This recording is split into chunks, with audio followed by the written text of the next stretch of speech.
안녕하세요, 여러분. 오늘부터 6일 동안 고난주간으로 하나님 앞에 나아가는 시간을 갖겠습니다.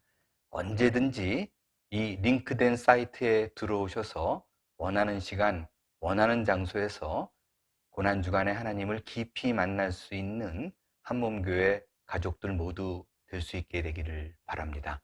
특별히 주일 예배와는 달리 이 메시지를 전하는 시간에는 성경 말씀을 따로 스크린에 띄워 놓는 일이 없습니다. 그래서 혹시 말씀을 미리 묵상하고 싶으신 분은 이 안내 및 광고, 교회 홈페이지 안내 및 광고에 들어오시면 거기에 오늘 전해질 본문의 내용들이 잘 적혀 있습니다. 사전에 미리 읽어오시면 특별하게 말씀에 대한 이해에 도움이 되지 않을까 생각합니다. 고난주간 첫째 날, 오늘 들으실 하나님의 말씀은 마태복음 21장 12절에서 17절까지의 말씀입니다. 제가 12절부터 17절까지를 읽겠습니다. 예수께서 성전에 들어가사 성전 안에서 매매하는 모든 사람들을 내쫓으시며 돈 바꾸는 사람들의 상과 비둘기 파는 사람들의 의자를 둘러 엎으시고 그들에게 이르시되 기록된 바 내 집은 기도하는 집이라 일컬음을 받으리라 하였거늘 너희는 강도의 소굴을 만드는도다 하시니라. 맹인과 전원자들이 성전에서 예수께 나옴에 고쳐주시니 대제사장들과 서기관들이 예수께서 하시는 이상한 일과 또 성전에서 소리질러 호산나 다윗의 자손이 하는 어린이들을 보고 노하여 예수께 말하되 그들이 하는 말을 듣느냐? 예수께서 이르시되 그렇다. 어린 아기와 젖먹이들의 입에서 나오는 찬미를 온전하게 하셨나이다 함을 너희가 읽어본 일이 없느냐 하시고 그들을 떠나 성 밖으로 베다니에 가서 거기서 유하시니라. 아멘. 고난주간입니다. 이 고난주간이 다가오면 우리가 항상 연례 행사처럼 행했던 일들이 있습니다. 그것은 금식 혹은 고기를 먹지 않는 일, 또 오락 및 각종 미디어에 대한 금지, 또는 평소에 즐기던 레저 스포츠 같은 거를 하지 않는 것, 이런 내용들을 사순절 기간, 특별히 고난주간 이 일주일에 이를 힘써 지키는 것을 권장합니다. 저는 참 좋은 일이라고 생각합니다. 이렇게 해서 이 한 주간을 의미 있게 주님께서 우리에게 이 고난주간이라는 기간을 특별하게 허락하신 이유, 또 경건과 절제를 통해서 깊은 또 묵상의 시간을 보낸다라는 것은 권장할 만한 일이라고 저는 여겨집니다. 그러나 어느 순간부터 이 절기에 행하는 이러한 일들이 마치 캐톨릭에서 이 기간에는 동물에서 나왔다라는 이유로 고기를 먹지 않는 그 연장선으로 우유, 버터, 치즈, 달걀을 먹지 않는 또 그런 행위까지 이것이 마치 고난주간에 지켜야 될 요식 행위처럼 변해가는 것에 대해서는 오히려 걱정스러운 마음이 드는 것이 사실입니다.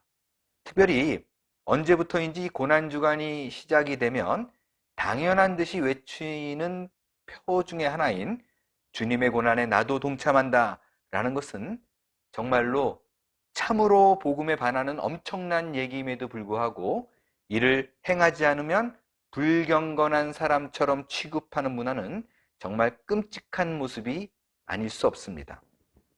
주님의 고난을 묵상한다는 것은 뭐를 의미합니까? 그것은 그분이 몸소 느낀 고난을 나도 한번 같이 느껴보겠다라든가 예수님의 고난을 묵상하면서 그분을 안타까워하고 불쌍히 여기며 동정하는 것이 아닙니다. 또한 이 기간에 주님의 고난을 나눠지겠다라는 생각은 더더욱 위험한 생각입니다. 이 기간에 우리가 묵상해야 될 것은 그분의 고난을 보며 그분의 고통스러운 모습을 보며 죄를 다루시는 하나님의 모습을 보고 놀라야만 합니다. 내가 지은 죄가 얼마나 무서운가를 깨닫는 것입니다. 주님께서 지신 그 십자가의 형틀, 그 고난을 묵상한다는 것은 내가 받아야 될 그 엄청난 고난을 예수님이 대신 받았구나라는 것을 깨닫는 것이며 그분이 나 대신 고난을 받음으로 말미암아 그의 고통을 통해서 내가 자유케 되었다는 것을 깨닫고, 오히려 이 기간에 십자가를 묵상할수록, 주님의 고난을 묵상할수록 그분이 대신 져주신 그 엄청난 고통을 감사로, 또 그거를 통한 자유를 누리는 것이 훨씬 더 고난주간에 우리가 묵상해야 될 부분이요, 또 그것을 통해서 누려야 될 자유라는 것입니다. 그렇기 때문에 예수님이 고통을 받았기 때문에, 그 고난을 받았기 때문에 나도 고난을 받아야 된다라는 생각은 그분의 십자가를 무력화하는 행위이고, 마치 이 얘기는요, 그래, 내가 지은 죄는 내가 고통받고 내가 감당해야 되는 것이 마땅해라는 인식이 심어지게 되어서 그리스도의 보혈의 죽음으로 말미암아 이루어지게 된 그 아름다운 대속의 죽음을 무가치하게 만드는 행위가 될 수 있다는 것을 잊어서는 안 되는 것입니다.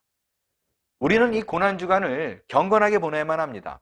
이것은 내게 주어진 오락과 즐거움을 끊는다라는 그런 1차원적인 경건이 아니라, 평소에 내가 진중하게 생각하지 않았던 예수 그리스도의 십자가의 죽음과 그분의 고난을 통해 내가 누리는 자유, 그것이 얼마나 가치 있는 것을 깨닫는 것, 그것이 오히려 하나님께서 우리에게 원하시는 이 고난주간에 우리가 누려야 될 마땅한 자유요, 또 누림이 되지 않을까라고 생각을 합니다.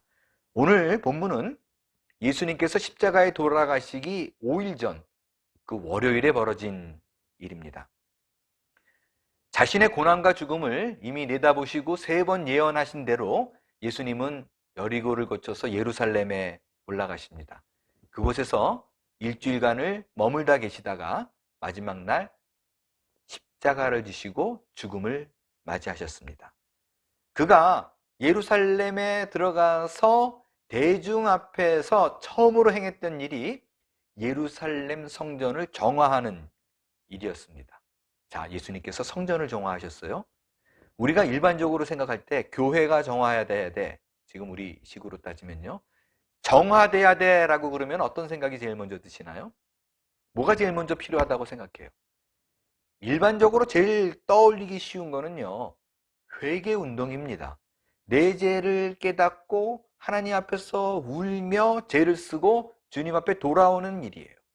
그러나 사실 그거는요, 본질적인 게 아닙니다. 왜냐하면 울며 가슴을 치더라도요, 경험적으로 보면 뭐 일주일을 못 가는 사람들이 허다합니다. 그리고 제자리 걸음을 돌아가는 거예요. 그렇다면 과연 성전을 정화한다, 교회를 정화한다, 우리의 영적인 부분을 정화한다, 그 본질적인 건 뭔가? 예수님께서 성전 정화하실 때의 한 행동을 들여다보면 알 수가 있습니다. 예수님은요, 뜻밖의 성전을 정화하기 위해서 하신 일이 매매하는 상인들과 환전상과 비둘기 파는 사람을 둘러엎었어요. 이게 뭐를 의미하는가?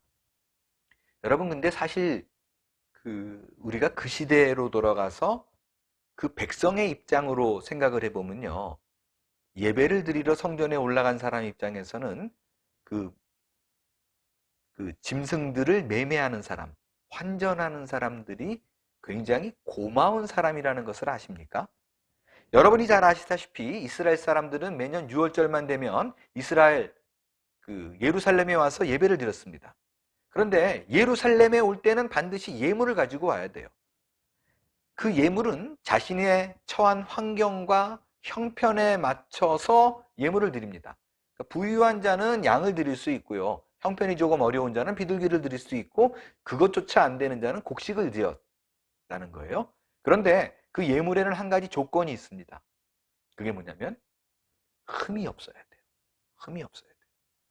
그런데 그때에는 지금처럼 마땅한 교통수단이 있는 것도 아니고요, 대부분 걸어서 와요. 그런데 사람들이 집에서부터 그 예물을, 그 제사할 그 짐승들을 챙겨서 오면 어떻게 흠이 없을 수가 있겠어요? 수날을 걸어오는데요. 그러다 보면요, 짐승에 흠이 없는 걸 드려야 되는데 흠이 있는 짐승을 드리게 되면 또 부정 탔다고 생각해서 다시 집에 갔다 오든지 그 맞이하는 다시 6월절이 올 때까지 1년 내내 마음이 편치 않는 거예요. 그런데 성전에 딱 오면 재물을 파는 사람들이 있어요. 또 환전상이 왜 필요했냐면 1년에 한 번씩 성전세를 내야 되는데 이스라엘에서 그때 예루살렘에서 통용되는 세겔로만 내야 돼요. 로마나 타지방 화폐로는 낼 수가 없어요. 그러면 자연스럽게 예루살렘에 와가지고 그 예배를 드리기 전에 환전상에 와가지고 환전을 해요. 얼마나 편해요. 그러니까 사실 그 매매하는 상인들과 그 환전상은요, 예배하는 사람들을 돕는 목적이었고 예배를 돕기 위한 목적이었습니다. 근데 왜 예수님께서 이렇게 불같이 화를 냈을까요? 이런 매매를 통해서요, 이들이 이득을 챙겼어요. 예배나 어떤 그 예배하는 사람들의 편의보다 자신의 주머니를 채우기 위해 급급했고요. 몇 배나 받아 먹었죠. 그리고 예물을 준비해 오는 사람의 입장에서도요, 하나님에 대한 인식 그거보다 어떤 율법에 규정한 대로 드려야겠다는 그런 강박관념에 사로잡혀서 편했어요. 그래서 예배하는 자들도 편하고 그거를 통해서 수입을 누리는 자들도 좋고, 누이 좋고 매부 좋고. 여러분, 바로 이 점이에요. 누이 좋고 매부 좋아서 좋은 게 좋은 거지라는 것을 예수님이 문제 삼은 거예요. 하나님께서요, 그 먼 길을 걸어옴에도 불구하고 재물을 챙겨라, 그리고 흠없는 거를 드려라라고 말한 거는요, 하나님이 뭐 놀부여서 그러는 게 아니에요. 그만큼 예배에 임하는 자들의 정성, 그 사랑, 그 마음가짐을 원하는 거예요. 그런데 하나님께서 그 제사를 흠없는 것을 바쳐라 라고 했다는 내용은 온데간데 없어지고요, 내가 재물을 온전한 거를 드렸어 라는 그 딱 요식 행위만 남은 것이죠. 이건 마치 내가 고난주간에 주님을 묵상하며 그리스도의 보혈의 값진 은혜를 기억해야 되는데 나는 그때만 되면 금식했어, 나는 고기를 안 먹었어, 미디어를 끊었어, 커피를 안 먹었어, 즐거운 스포츠를 안 했어, 이거를 자랑하는 것과 전혀 다르지 않다라는 것입니다. 이렇게 예수님께서 이거를, 그 마음을 얼마나 강조했는가를 알 수 있는 게요, 성전을 뒤집어 놓으셨잖아요. 그 후에 이어지는 행동이 굉장히 뜻밖입니다. 전혀 예상하지 못하는 행동을 하나 하십니다. 그건요, 그렇게 성전상을 막 뒤엎고 분노했던 그 모습은 온데간데 없고요, 인자한 모습으로 바뀌어서 성전 뜰에 있었던 맹인과 저는 자들을 고쳐줍니다. 신체 부자유자들, 그들을 치료하십니다. 이건 굉장히 상징적인 의미가 있는 거예요. 여러분, 당시에 그 맹인을 비롯한 신체 불구자들은요, 예배를 드리는 것에 제한되었어요.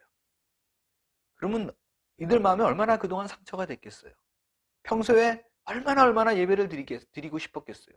나면서부터 그랬으면 또 그나마 잘 모를 수도 있죠. 그런데 사고로 눈을 다쳤거나 다리를 다쳤는데 언제나 즐거운 마음으로 예배 드리는 그 행위를 못하는 거예요. 하나님을 못 만나는 거예요.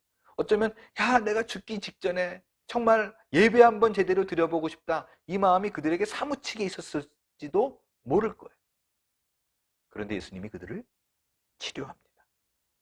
그 말은 이제 그 사람들이 예배를 드릴 수 있는 사람이 되었다라는 것이에요.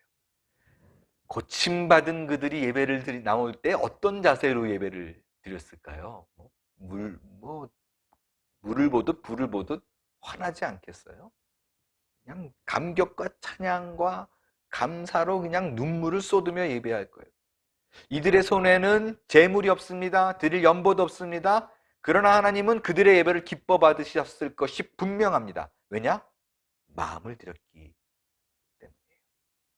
예수님께서 매매하는 상인들의 그 상을 뒤집어 엎은 것과 병자를 치료하는 이 극한 대조의 모습을 통해서 성전을 회복하는 것, 예배를 회복하는 것이 무엇이냐를 연출적인 효과로 잘 나타내 보여준 것입니다. 이를 통해서 제물을 드렸던 이들이 오히려 영적인 맹인과 불구자임을 나타내 보여주신 것이 예수님께서 이 성전을 깨끗게 하신 모습이었습니다. 오늘 이 본문의 말씀을 갖고요, 우리의 모습을 좀 되돌아볼 수 있게 되기를 바랍니다. 코로나 시대가 벌써 1년이 지나갔습니다. 그 1년이 지난 여러분은 하나님 앞에 어떠한 자세로 예배를 드리고 있나요? 요즘 본교회 현장 예배에 거의 1년 만에 예배를 참석하시는 분들이 계십니다. 그분들의 예배하는 모습은 정말 다릅니다. 정말 다릅니다. 어느 분은 그런 간증을 주셨어요. 예배 자리에 탁 나와서 시작되기 전에 앉아 있는데 얼마나 눈물이 쏟아졌는지 몰라요. 이 말씀을 갖고 여러분도 그러한 회복이 있기를 바랍니다. 이거는요, 여러분 모두가 다 현장 예배로 나와라 라는 말이 아닙니다. 그것과 다른 거예요. 부디 오늘의 말씀을 통해서 내가 영적인 맹인이요 불구자가 아니었는가를 확인할 수 있게 되길 바랍니다. 다시 한번 주님의 부르심에 걸맞는 예배자로 회복될 수 있게 되기를 바랍니다. 그럴 때 이 고난주간에 하나님께서 원하시는 그 신자의 삶, 예배자의 삶이 무엇인지를 깨닫게 될 것이고, 하나님 앞에 다시 온전한 모습으로 회복되는 거룩한 주의 백성이 다 될 줄로 믿습니다.